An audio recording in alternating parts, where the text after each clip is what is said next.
on, viewers, because the Quad is meeting. The Quad is meeting, and the Quad is meeting in very unusual circumstances. Ukraine is being pummeled by Russia to the ground. Millions of hapless Ukrainians are losing their life, while their blood is most definitely on Moscow's hands. The West, led by the United States President Biden, can't entirely absolve himself of the guilt either. The West has not committed any troops to Ukraine's assistance, and that's emboldened Putin. Not just that, the West has used the Russian invasion to put Russia in the international doghouse. Isolated Putin will now be forced to deepen his ties with China. Yes, viewers, China, because China has resolutely, throughout this crisis, stood behind Putin. A new axis in the East is sure to emerge, if it's not already emerged. Conscious of this, India has had to take a very nuanced stand. It has had to abstain on motions in international fora condemning Russia. New Delhi believes that antagonizing Russia will mean that it will be faced with two enemies in the Indo-Pacific. Too many, that is. But India's balancing act puts it at odds with its Quad partners. The Quad today is united on China but divided over Russia, and some in Washington are upset that India is not with them on the Ukraine question. Of course, no one consulted New Delhi on the Ukraine question before war broke out. And suddenly now, India is being badgered. Will Ukraine then strain the Quad, the relationships? Or has Biden ended up actually diluting the essence of the Quad? The Quad came up really to ensure that China's expansionism doesn't cross limits. But with America's focus now on Europe, not so much on China, has Quad lost its relevance, its direction? Those are fundamental questions, and I want to go straight across to Dr. Sebastian Gorka, former Deputy Assistant to the President of the United States, that is Donald Trump. In the past, Sushant Sareen, Senior Fellow of ORF, and Ajay Shukla, Strategic Affairs Expert. Dr. Gorka, let me begin with you first tonight. And I want to ask you this question straight off the bat. Do you believe that Biden has made a mistake, a catastrophic blunder, by pushing Russia closer to China, altering geopolitical equations here in Asia, which put countries like India, which were prospective allies and are still good friends with Washington, in a tight corner? Yeah, thank you, Rahul. When I joined the administration, I came in thinking I would work on the counterterrorism issues that I'd worked on for decades inside the Defense Department and elsewhere. And once I got my clearances, once I started reading the presidential daily intelligence briefing, I realized, the scales fell from my eyes, that we will deal with threats like ISIS, we will deal with threats like Iran and North Korea, but the only strategic threat we face globally is China. China is the #1 threat because it wishes to remove America and become the new hegemon. And with the lack of leadership we are witnessing in this administration, you're absolutely right. The idea that China refuses to condemn Russia's actions, that China is bailing out the Kremlin in terms of, sanction busting, tells you that this marriage, not of convenience, but of necessity, is now stronger than ever. And it is a function of the man in the White House. It is, of course, Vladimir Putin that pulled the trigger on this invasion of a free and independent nation, but it only occurred after the disastrous withdrawal from Afghanistan and Biden's surrender. When Putin saw the weakness, the feckless nature of this White House, he's always, let's be honest, he's always wanted Ukraine back. This is a head of state who has said, as a former KGB colonel, more than once on camera, the greatest geopolitical tragedy, quote, of the last century was the loss of the Soviet Union. He now wishes to reconstitute that with a much, much smaller economy and a much, much smaller army, but that is his wish. And the fact that we had a president who stood up to Russia, don't forget, when we were in the White House, we had a president who targeted and had more than 200 Russian mercenaries killed in Syria. Not even the great Ronald Reagan had hundreds of Russian mercenaries killed in one military operation. That's how tough we were. We shut down the Nord Stream pipeline. We made America energy independent, which is the only way to really hurt Vladimir Putin, because all he has is gas and oil. And now we have a leaderless, a rudderless administration. We have all kinds of potential corruption and vulnerability when it comes to China itself, with Hunter Biden's deal with the National Bank of China, with Morrison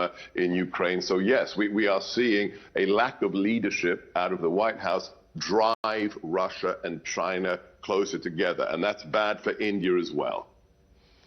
Well, Dr. Gorka, thank you for that perspective. Dr. Gorka, tuning in from Washington with that perspective. Thank you very much. I'll let you go. I'll open this up now to our Indian panelists, Sushant Sareen and Ajay Shukla. Sushant Sareen, straight off question to you. Where does India now?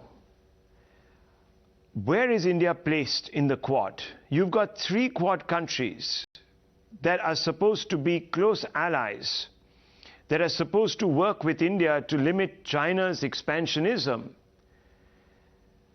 They're all united on China, but they're divided. They stand on opposite ends of the spectrum on Russia. And Russia and China are coming together, so there's no question of India trying to recalibrate here. We really can't stand against Russia here.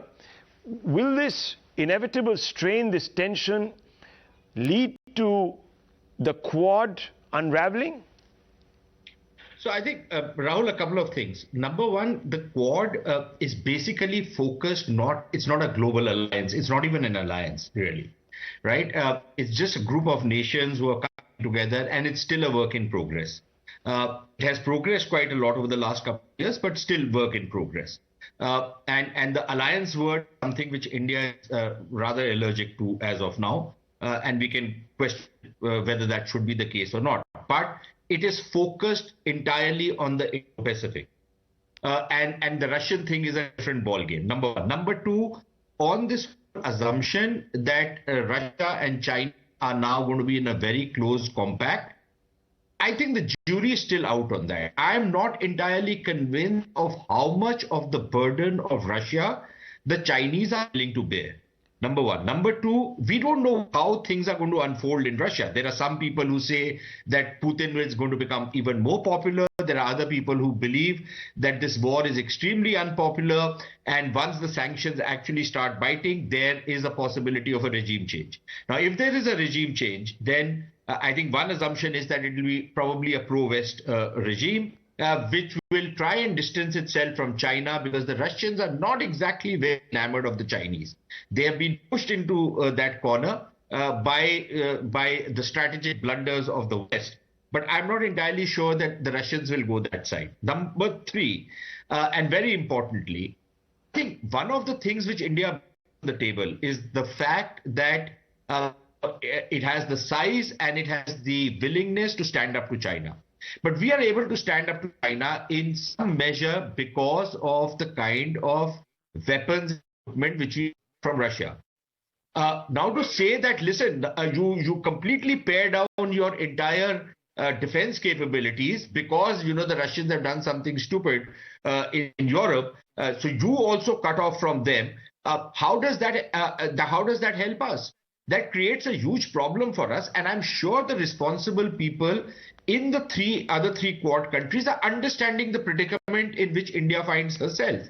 So I don't think, they are going to be jumping the gun on that one. Okay. And India's positions are also kind of progressed and, are much more nuanced over the last couple of weeks than what they started out with. So we are not going to face, what you're saying is, we're not going to face just yet any untoward pressure because we've decided to take... We will face pressures, Rahul. Okay. We will face pressures, but we will have to see whether we can create some space between these two countries. And one last point, Rahul. No, but how will that play out? Because would that not bring New Delhi and Washington, DC into some amount of conflict here, and will it resolve itself given that Biden has a tomahawk in his hand and wants now India to stand with him in taking a position against Putin? I mean, there was a time when the US Senate was even contemplating sanctions against India for dealing with Russia, and you know that. Will they be back, CATSA sanctions? Look, if the CATSA sanctions come back to India, I think that is going to be that's going to cause a lot of bad blood between India and the US, and I think the Americans understand that. But I think from our perspective, what we also have to figure out is that if, for example, the Russians continue to gravitate into the Chinese embrace, then the assumption which we have made that our defense industry or our defense capabilities, which are based on Russian weapon systems, will the Russians stand with us in the event of a kind of a shooting match between India and China? And I think that is a question which we really need to ask and answer when we formulate our strategy. Okay, Ajay Shukla, strategic affairs expert, also joins us. Ajay Shukla, we can, for the moment, do what we're doing, which is walking this diplomatic tightrope. We don't need to experiment too much. Well, we don't have too many choices at this point in time. I think we are basically on a holding action while the sort of larger game gets played out. But the difficulty, the sort of turning track on which India finds itself playing right now, let me just illustrate to you how complex it is with one little example. From 1989-1990, when the Soviet Union had collapsed, America did a complete about turn on its strategic posture, on its weapons sort of arsenals, on its military. It had to do a complete turnaround at that stage. And it did it, and it said we must now sort of equip ourselves and gear ourselves to be able to fight two medium-sized wars at the same time. Then the thing that happens is 9/11 happens. America has to turn around and then do a complete posturing of its military, its strategy for fighting a desert war against Iraq, for getting Humvees, for getting mine-protected vehicles and so on. And then it does a complete return again when Obama comes. It does the pivot to the Asia-Pacific, and it's now in a posture where it's having to deal with a resurgent China. Now, when all of this is going on, India, which is the major defense partner of the United States and which is sort of naval and maritime-wise aligned very closely to the United States, what are we expected to do? What are we supposed to do as a country? It's extremely difficult for Indian policymakers. There's been a lot of vacillation at the strategic level by the United States. And now for anybody to believe that they're going to impose CATSA sanctions on India, I think that's just a little bit too much. Okay, so we're okay for now. It's not going to come to a point where the Americans are suddenly in a huff going to snap ties. Well, two analysts converging on this particular point. Yes, there will be some tumult, viewers. There will be some back and forth. There will be pressure, but India just needs to hold the line. There are too many balls up in the air for anyone right now to take a position this way or that way, especially India, caught as we are in this game of diplomatic pincers. Thank you very much. I need to quickly move out and go straight across